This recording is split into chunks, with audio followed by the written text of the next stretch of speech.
I am Lynette Lil Walcott, and I am on the spot.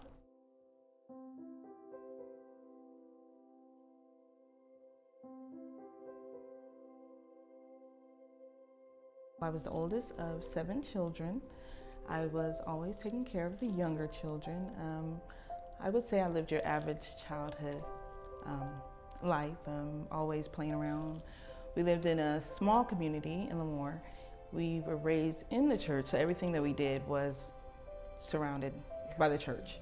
So my childhood, I remember running on a dirt track, always playing in the dirt, always playing hopscotch and double dutch, and the track was my main playground. So I would say my teen years were really, I was kind of quiet. I was a bit withdrawn.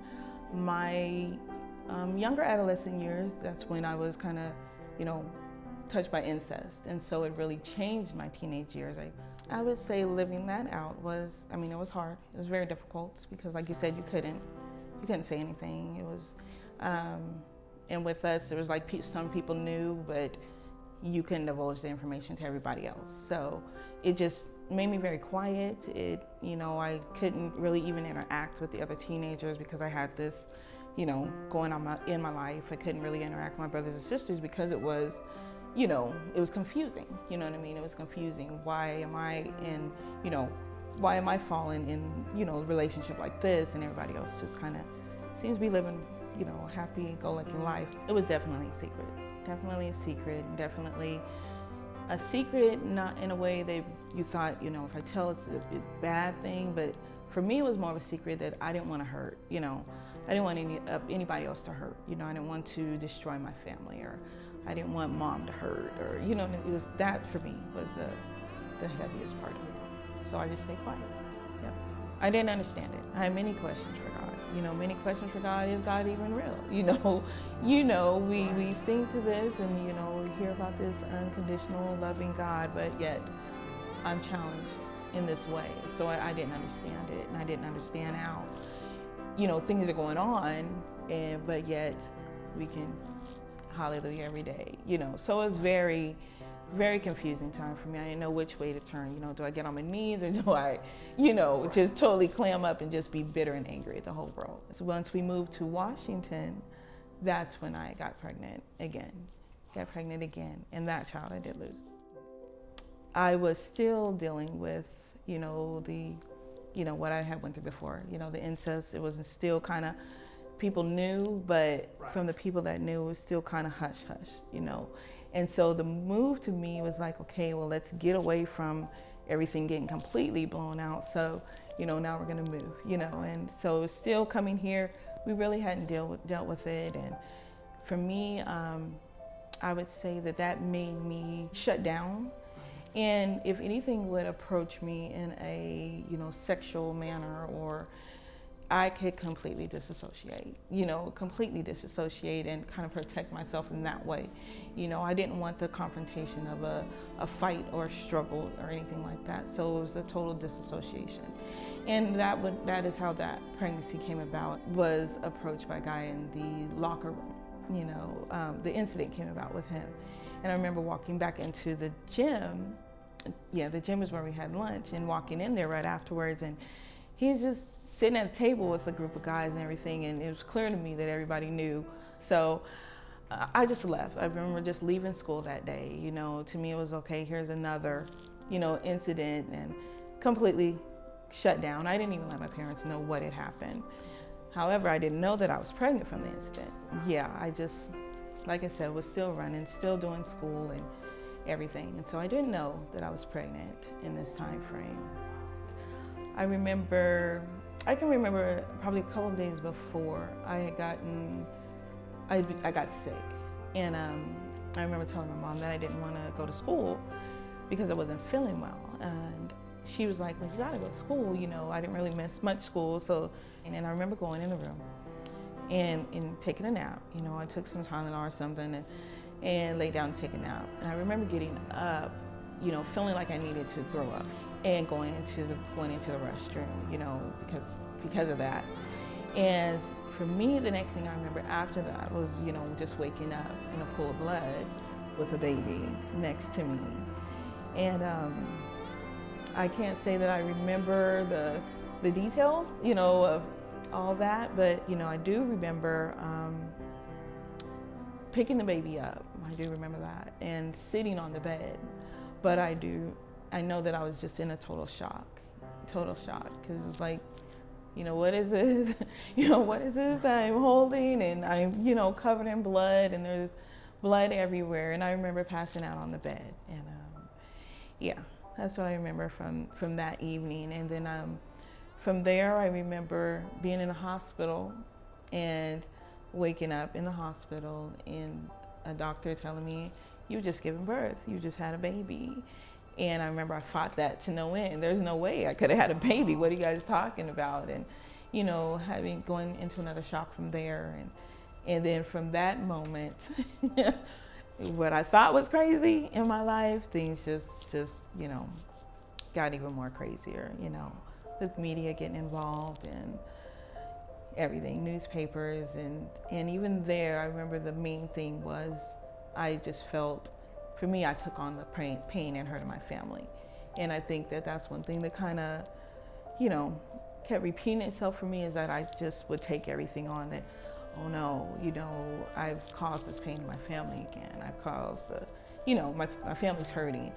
And that was the biggest thing I remember in that moment that hurt me more than anything. Was I decided, okay, I'm going to try to go back to school, because I love school, but everything was going on. My friendship community, I would say, was kind of small, and I knew that, I just wanted to see their faces. I needed something familiar, you know what I mean? Because everything had gone crazy, and so it's like, if I could just get back to some normal, maybe I can move on from here.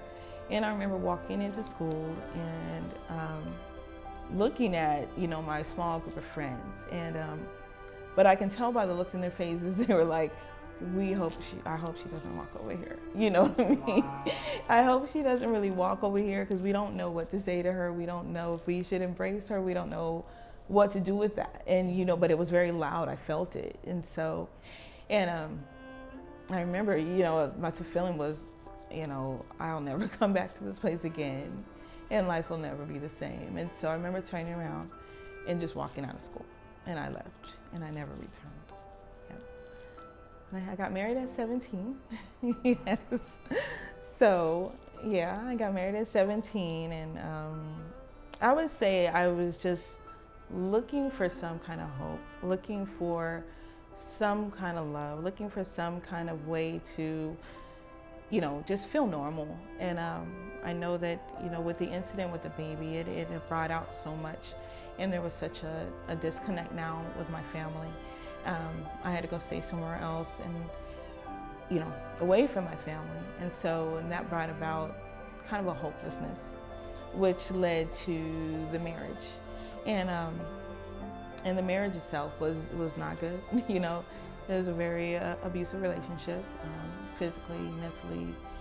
It was very abusive. And so, in that, I remember with the baby, the only thing I had from that experience was the urn. There were ashes. I had kept that. And I was going through a situation in the marriage where I knew, okay, I have to get out of this, because somebody's really gonna get hurt if I don't. And I remember in the frustration of that, he had brought the urn to the location that I was at, but he had took it and opened it and just scattered the ashes, along the street and in the grass. And I remember at that point, that was a very defining point in my life, because I felt like I didn't have anything to hold on to. And for me, the urn, even though I didn't know this child, I didn't know that I was pregnant, it was something that I held on to. You know what I'm saying? That, okay, and I named her Angel. And so for me, it was like, okay, this will always be with me. I'm gonna get through, whatever I gotta get through, I'm gonna get through. Held on to that in that kind of way. But I remember when he had scattered the ashes, I felt like, just that, almost to me, it was an example of my life. Just seeing those ashes was like, okay, my life is totally scattered. And like, I knew I couldn't go pick those ashes back up and put them all back in the urn and make it all one again. And that's how I felt. Like my life will never, be whole. That I would never be, just a normal person. I would say not until I reached my 30s did I come to a place of real, for me, it was real understanding the relationship of God and accepting and understanding that that love was real and it was real for me, understanding that God loved me in that way, and then I could hold on to that. But I had to take that journey by myself. I really did. And so I left here and we kind of went on a journey, me and my children at the time, and just hopped in the van, didn't know where I was going, and ended up across, in the East Coast. We stopped in Maryland and Massachusetts and different places, ended up in Atlanta. And it's like, okay, we're just gonna stay in Atlanta. And my kids are like, we're gonna live in Atlanta? I'm like, yep, we're just gonna live in Atlanta, and just start all over. And I went there, like I said, I left here hurt and I left here broken. And so even that took some time for me to even begin to heal and begin to understand. But I believe that time helped me still, because I was totally disconnected from everything here and just got a one-on-one with myself, first of all, and with God. And so in that quiet and alone time, I had nothing else to kind of pull from. I had to learn me, I had to learn me and learn to see me in a different light, see me, love me, really. And so that season, learning myself and finding out who God was for myself, finding out, is this real? Is this really real? Is this something that I'm gonna hold on to? And I was faced with many challenges and many other things that seemed real, like maybe I can hold on to this, but I had to always come back to, my faith as a little girl, and so coming back to that faith and learning it and accepting it is what, got me through. And so we have a book coming out. My book is called You Have No Idea the Hell I've Been Through, and many people can say that, we all have a story. But in this book I've done with a collaboration of women, and there are 21 stories in here with different women that have gone through but have overcome. And it tells you how they've overcome and, what steps they took to get to that place, just like my steps of getting to where I needed to get to.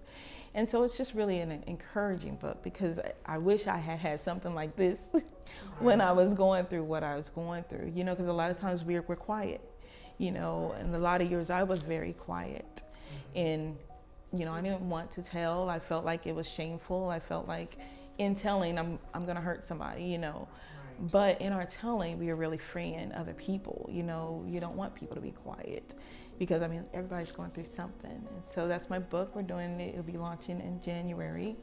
And from this book, that's just what we want people to get, is that we all have a story. Your hell may not be my hell, but to you, that's what it is. But there is a way and there's hope in the end of that. And so that's what the book is really about. I'm always going to smile. I'm not gonna let them see me sweat. We have to, we have to look the part. You know what I'm saying? You may be dying on the inside, but you better not show it when you step, when you step out this house.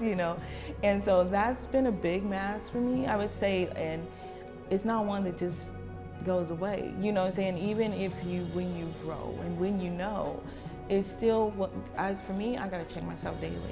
You know what I'm saying? Are you allowing yourself to feel? Or are you walking? You still got that mask on. And if you walked it for so many years, you know what I'm saying, it is something very difficult to just put down. So you say, when did I, come to that place and that transition? I would honestly say not until recently, not until recently, and I'm still checking myself. I would say it's a daily process, I'm not where I was, but I'm definitely a better place now. In a lot of areas, victory and just a freedom, just a freedom just to be me, that I don't have to, I don't have to live a life according to all these rules and regulations and, live a life of fear. I think that growing up in that kind of environment instilled a lot of fear. You know, I can't say that I responded to people because I love them. You know what I mean? I responded because I was afraid. You know what I'm saying? Or and so just that right there. You know, that I can love you. You know, I'm free to do that. I don't have to walk on eggshells and tiptoe. And so that's been different for me. I'm totally victorious in that way. And once I love myself, you know, I could love others. I know for me, a big fear was just with my children, because I have been through so much. And so I wanted to keep them, keep them right, in arm's length, just to make sure that nothing happened to them. And but I still wanted to protect them. So I was not wanting things to happen to them, but I also didn't want to just be completely open with them about everything either. And so being free within myself has allowed me to just be, free with them. Hey, this is life, this is what happened, and this is where we're at today. So that they understand when things come at them, hey, we just deal with it and really deal with it and not sweep it under the rug. What would I say to myself? I would say you did it. You did it. Yes, you did it. And I'm proud of you. And there might be something else coming, but you know that it's only temporary, and you know that you have everything within you to walk it out. You know what I'm saying? It's just something to make you stronger. It's something to take you higher to your next level. Embrace it and go through the process. That's exactly what I would say to myself. I would say because our mind controls us. A lot of times it's not even about the outside perspective or, what we're feeling people are seeing or saying. The real battle and the real prison, I believe, is in our mind. So if we can use our mind, in a positive way, speak to our mind, speak to ourselves, declare those things that, are positive and good. So our mind is thinking and we're putting that out, then that's going to take us where we need to go. So for me, that's where it had to start. Like I said, going and getting by myself, I had to get in my head. I had to get in my own head, because, I was outside, outside had me. But until I realized that the battle was really in my mind and how I was thinking about myself and those things that people say that I've embraced and I've taken on and, put in my head, I had to tackle those things. So without using our mind and changing our mind and renewing our minds, we'll never get to that place that we're trying to get to. I am Lynette Lil Walcott. I am somebody and so are you. That's it.